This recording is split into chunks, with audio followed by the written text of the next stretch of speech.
Okay, honey, darling, sweetie pie. It's really, really late. I look like hell. In England, they would say, I look like I've been pulled through a hedge backwards. I don't care. This is really important. Um, Honey, sweetie, darling, I love you. Uh, you know, when I call you sunshine, sunshine, you know I mean business, sunshine. I've got a really important message for you. You have been so wonderful at singing to the heavens about my cooking ever since the day I met you. Okay? Um, and you've always said, you've got to teach me how to cook. You've got to teach me how to cook. You've got to teach me how to cook. Okay, I've tried repeatedly. I've tried. I can't do it anymore. I'm delegating to someone else. You are unteachable, okay? So, I'm going to tell you the secret to how I learned how to cook. The secret to learning how to cook is cooking. Is trying, is learning, is failing, is trying, is learning, is failing, is watching, is listening. Every single woman in my life taught me how to cook. Every single one.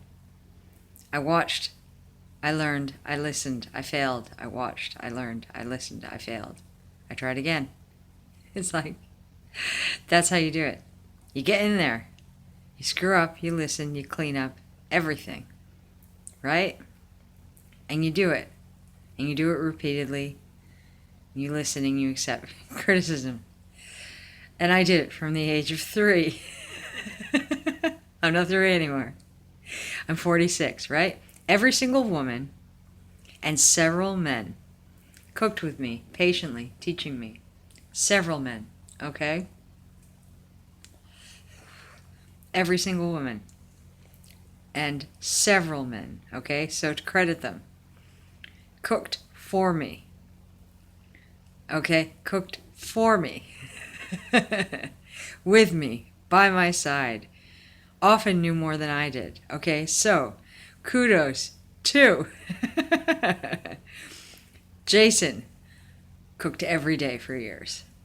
Michael. First thing he did was cook me dinner, invited me over. Me and Kitty cooked us dinner. And the onions were crunchy. But he tried. I still remember the onions were crunchy. But he cooked us dinner. I was like, ah.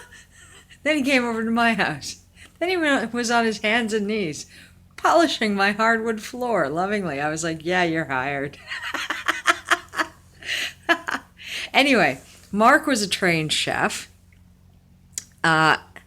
So he was like, he looked at me and he said once, yeah, you're a good little cook. I said, yeah, you're a big patronizing bastard. But he was a chef as well as being a lead guitarist with Joe Jackson.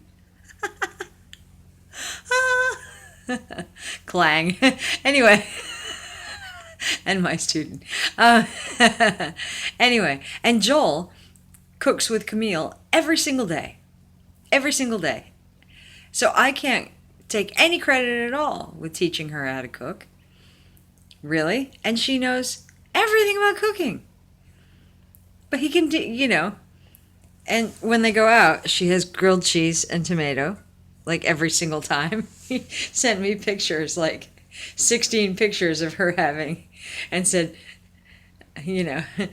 grilled cheese avec tomate. Encore. Like she has to say in like all these different diners again and again. That's all she had, because that's what kids do again and again and again and again. But at home, they have different things, and she cooks different things. She had a ratatouille apron and chef's hat. Every day. You, then we get to you. And you twice screwed up when I asked you to make me a cup of Tea. Come on. Full disclosure. There are things I am very, very bad at. Very, very bad at. Okay? And I will do a video on that very, very soon. Because it's good to admit the things you're bad at that you want to get better at. But I'm going to... I'm going to humiliate you on this one. Because they were so astonishing. One day I asked you to make me a cup of tea. So you put the kettle on. Boil the water. I come over. I said, like a mom, something's amiss. Something's amiss. Uh-oh. It's like when it's too quiet. When you have boys. And it's like, uh-oh. It's too quiet. Who's dead and who's running away? And so, who's dead and who's on the run from the feds? Right? Uh-oh. I always worried. Rafi's in a hole in the back garden and Gabriel's like, rah! Crossing state lines. So anyway, I go into the kitchen and the kettle has boiled, but the tea bags are in the kettle instead of the teapot. No! The last time you went to boil the kettle was boiling, but the top of the kettle was upside down. No, don't melt the top of the handle. So no, I'm not going to teach you how to cook. Someone else will have to do that, but someone has to, honey. Because between the Starbucks and not going to the doctor for the snoring, I'm starting to think, learned helplessness. So we're talking. Now I'm seriously worried. You better hope this divorce is amicable. Honey, I love you, and I'm praying for you. But if we're depending on your mother as your next of kin, oh, in nomine Patri, e Filii, e Spiritus Sancti.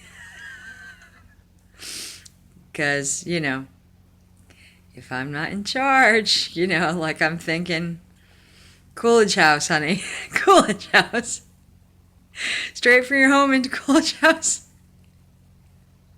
And you're still only 40 years old. You want to go directly into a nursing home? Because if you go to Starbucks all the time and you literally can't boil water. Oh, no, my God. What will convince you? What will convince you? I know you don't like to be criticized. All right. You want it in Brookline. You want to hear it in Brookline. Darling, I love you. I love you. I love you almost as if you were my brother. Almost as if I married you 11 years ago. Oh, wait. I married you 11 years ago. Oh, you with the lovely Punam. Yeah, and the lovely Torkas. Yes. I'm looking familiar. Yes. I love you forever. Forever until I'm in the ground. I'm in the ground in the Jewish cemetery in Canton. Yes, you remember me now. Yes. No matter what happens between us, all the surahs, all the arguing, I love you. With the bottom of my heart, yes, I tell you with the best intentions and no criticism that I always want what's best for you. So learn how to cook. And when I offer to buy you a beautiful set of pans, okay?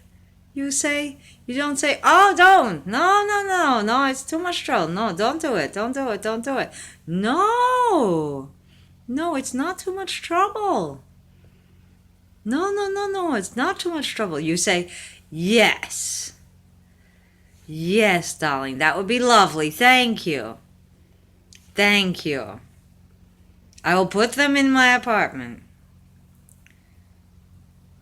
And then if I say, how are the pans? Are they dusty? Even if they get a little dusty, it's better. It's better that they get a little dusty than you not have them. That you not know how to use them. Don't you think? Don't you think I was right? You think I'm right? You think I'm right? Would you do the same thing again? Would you do it? Would you do it? Would you do it? Would you do it? Am I right? Am I right? Am I right? Am I right? So will you do it? Will you do it? Will you learn how to cook? I'll feel better. I sleep better. I sleep better. That's all I ask. That's all I ask. I want to sleep. I want to know you're okay because I love you. I love you. I want you to be good and healthy and happy and live a long, healthy, happy life. That's all I ask. That's all I ask. Oh my God. Oh my God. As soon as I started to... Oh my God, that was a bit too convincing.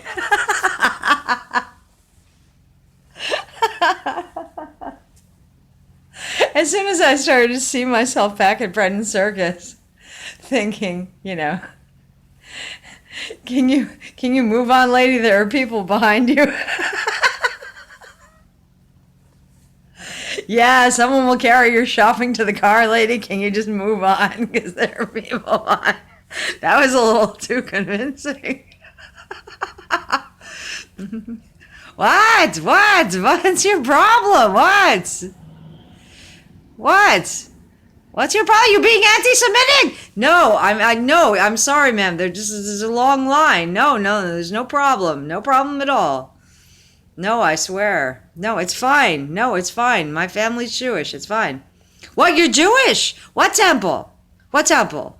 Who's Jewish? What, you half Jewish? Who's Jewish? Your father's Jewish, your mother's Jewish? My father's Jewish. Oh, you're not Jewish. You can't be Jewish. The mother has to be Jewish. No, it's all right, ma'am. I'm sorry. No, it's fine. You're right. Customer's always right. Customer's always right. Right on the way out of here, ma'am. That's fine. Oh my God. The man who did the theme song for when I was a kid. This is when I was a kid, back when I worked at Bread and Circus before it became Whole Foods. Chick Street Man came through my line before I was supervisor and up at the desk and everything. Or I think I was like, even the supervisor has to come down and do run a checkout when it's busy. He came through my line and something had his name. He was writing a check or something.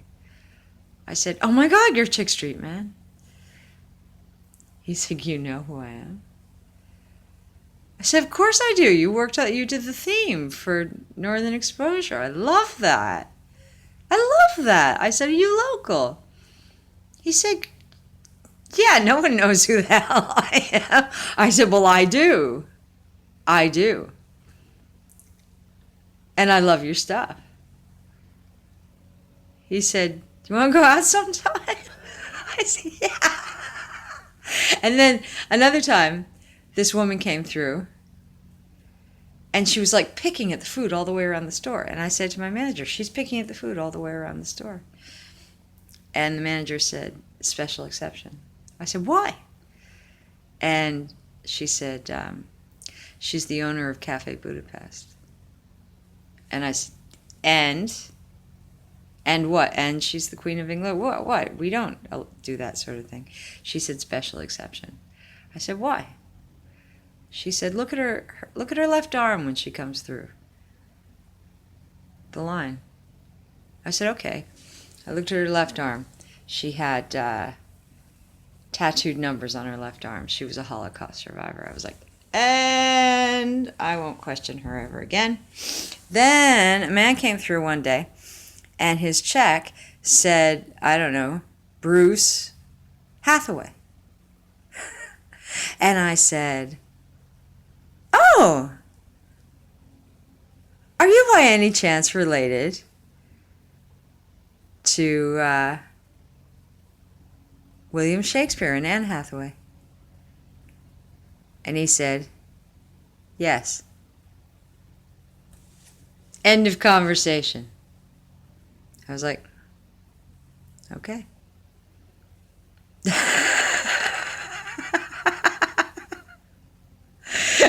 It was kind of like, "Oh, are you by any chance related to Adolf Hitler?" Yes. I mean, but it wasn't like that, because like if I had the name Hathaway, oh, like Anne Hathaway, but well, no, I mean, I don't know what was Shakespeare's wife. God, I should know this, do you think, with a BA in English, which they are currently, oh my God, revoking, which they are coming to take off the wall. No, I don't. British people don't put their degrees on the wall like that. But I just can't believe. Anne Hathaway. There's the actress. But is Shakespeare's Hathaway Anne Hathaway as well? God, I can't believe. I must be tired. Anyway. So you meet interesting people when you work in a supermarket that just kind of come through the line. And it's just like, oh yeah, there's so-and-so. Oh yeah, there's so-and-so. But it's not like they got to shop somewhere. What are you going to do? It's like, oh, I think I'll stop my job and like interrupt their day and screw everything up. It's like, no, they're just, wow. Isn't it fascinating that this famous person buys eggs? No.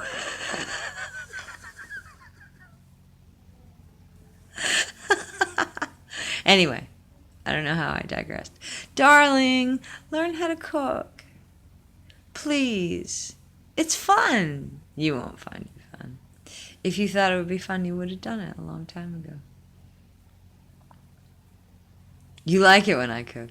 It's like a bespoke restaurant. You know what would be nice, darling? You always say that. You know what would be nice? Well, what if we... You said you were going to do that with shrimp. Well, what if we had the steak and something else?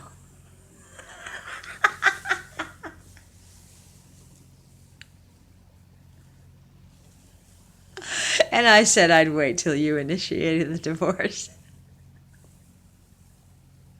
5 years ago. Excuse me. Sorry, did that cackle sound unladylike?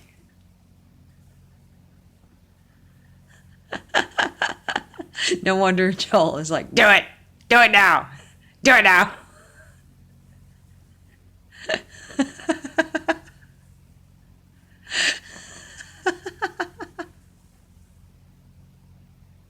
He's like, push the button! Push the button! Push the button or I'll push the button! I think it's like in war games where it's like, Commander, push the button, push the button, push the button. Oh, I'm being so mean tonight. That's okay, because, that's all right. Because it's in the middle of the night, and you sleep late, and Joel doesn't watch my video. So what I'll do is I'll call Terry, and I'll say, Terry, you gotta see this. Before one man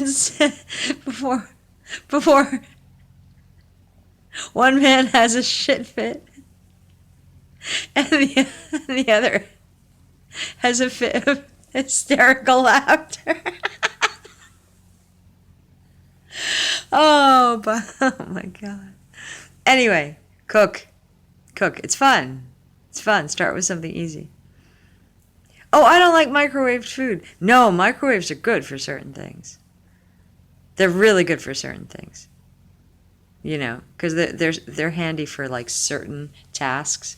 When it's like you don't have to, you can cook a lot of things on the stove, but certain tasks are really handy to have a microwave. I don't recommend sort of like living off microwave food all the time. I don't think it's good for the soul, but certain things really helpful to have a microwave.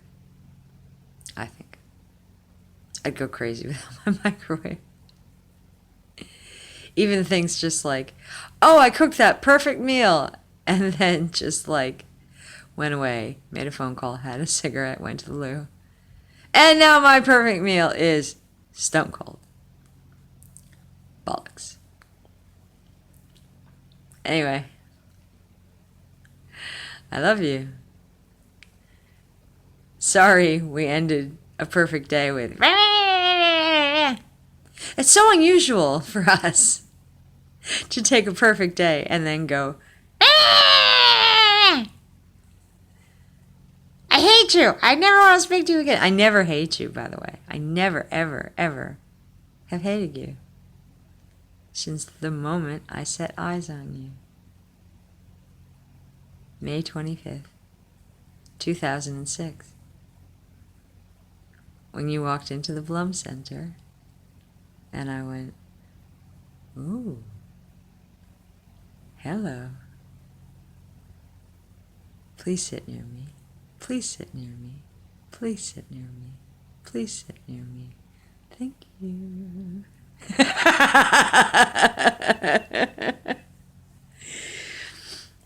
And my reaction when I saw Jason in 1991. Ooh, he's a bit of all right. And Kitty's 23. And when I saw Joel, hello. And I realized, when I saw him, I went, hello, not realizing that he saw me and went, yeah, that was an internet thing. He'll never admit it. Yahoo Personals. I went, hello, not realizing he had seen a picture of me 2 days earlier and went, hello, bookmark. And I contacted him and he went, I was just going to contact you. So it really was love at first sight. We just like, you know, like, vroom. And he looked like it. I figured out why I was like, vroom, because he was like, if you imagine Aiden Quinn in Benny and June, okay, white pickup truck, flannel shirt. He wasn't spitting image. He was that type. White pickup shirt, flannel truck, 5'10", brown hair, blue eyes. And I was like, that's the one. So when I say, you ever see the film Benny and June? And they say, oh yeah, you fell in love with someone who looked like Johnny Depp. I was like, no, Aiden Quinn. And Joel's like, no, I look like Don Knotts. I'm like,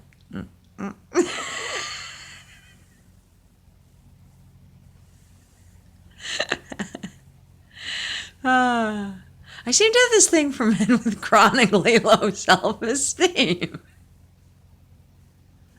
I'm the guardian angel sent to prop up male egos. But you, honestly, when you came along, I was like, Joel, if you have chronically low self-esteem, then you can step aside. Because I've met this gorgeous young man who, do you remember what I said about you? He's a lot younger. He's got the body of an Italian soccer player. Oh, you do. That mole that you have just below your navel. When she said that's mine, I was like, it was fine for you to have another relationship. That's cool. That's totally good. That's obviously totally cool. We've been separated forever. I've had other relationships. And she can have you. But when she said, that's mine, I was like, bitch, that mole, that was my territory. It was like the English patient. I declare this territory mine. That's when I was ready to like come over, find her, and like, knock some more of her teeth out. Like, no, you can have him. You can have his heart. You can have his attention. You can have his admiration. But that mole, if you're going to plant a flag on that part of the moon, make an appointment with the dentist, you little... I won't say it. I don't have to say it. You've said much worse about her. You've said some very naughty things about her. Oh, that poor heroin addict who's going to go back to stripping. Oh, you don't have to say anything nasty about her. All you have to do is tell the truth. And it's like, oh, Bill. Oh, Bill.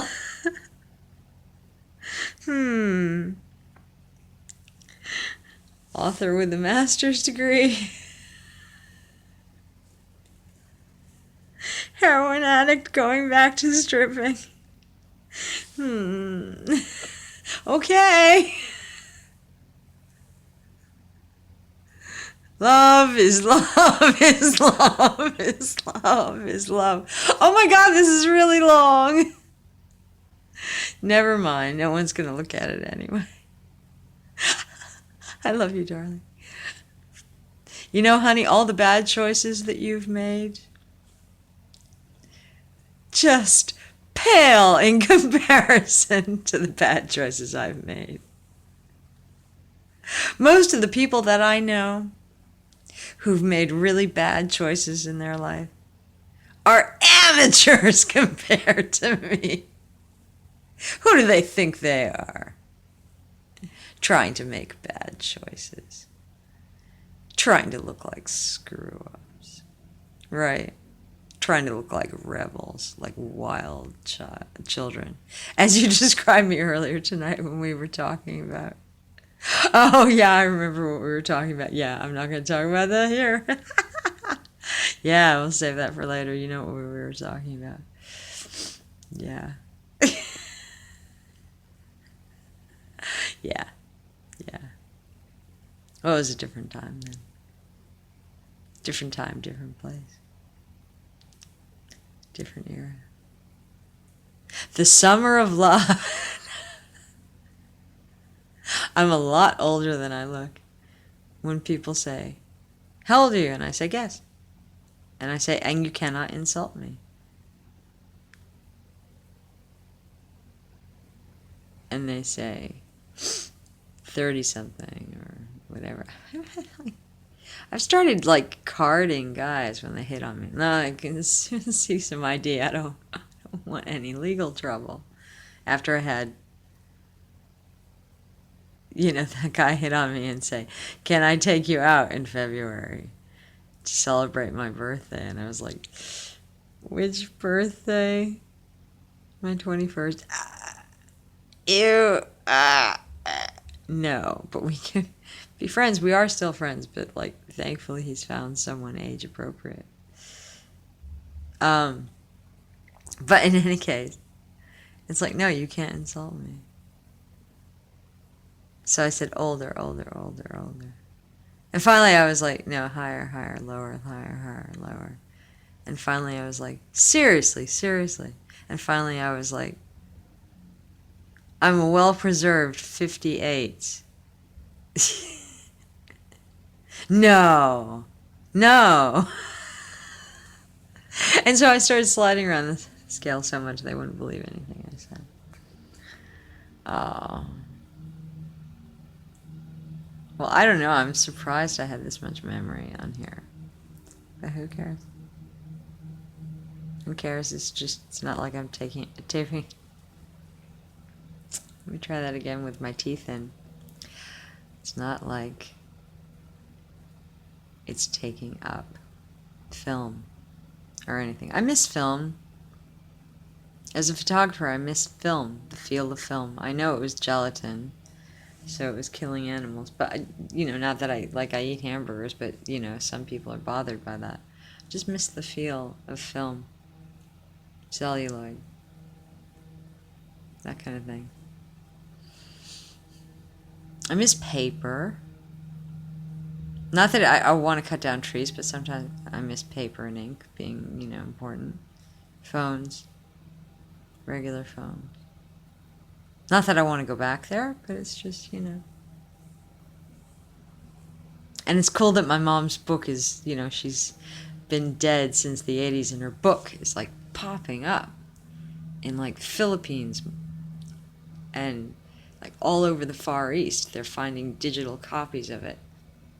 Her book is just like popping up all over the world because people think it's important. That's so cool. That's so cool. I was about to say, if she knew, of course she knows. She's in heaven. She knows. She sees it. And how much promotion has she done? It's amazing what you can accomplish when you don't promote yourself. That's the message she's sending me, I guess. She's more popular than I am right now. It's awesome. It's awesome. It's so cool. She'd like every year, more and more copies ending up in libraries around the world. And, she turned to dust decades ago. Dust. Dust. Dust. But her soul is alive and well. And she watches over me. And her book is popping up like mushrooms or flowers.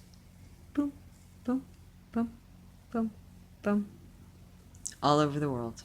Digital copies, because the handful of copies that were left were archived in maybe a handful of libraries. And then those digital copies were picked up in a few libraries, transferred over to a few more libraries, and then cataloged and archived and copied, and then picked up here, and here, and here, and here. And for some reason, she is big in Asia. Who would have thought? She's really big in Asia. She's really big in Asia, in California, in... who would have thought that, my mom's work will outlive us all. God bless her. Anyway. It's really remarkable. Really remarkable. And she was so modest and quiet. And she was a really modest, quiet woman. My father was like, hello, notice me. And meanwhile, my mom was like,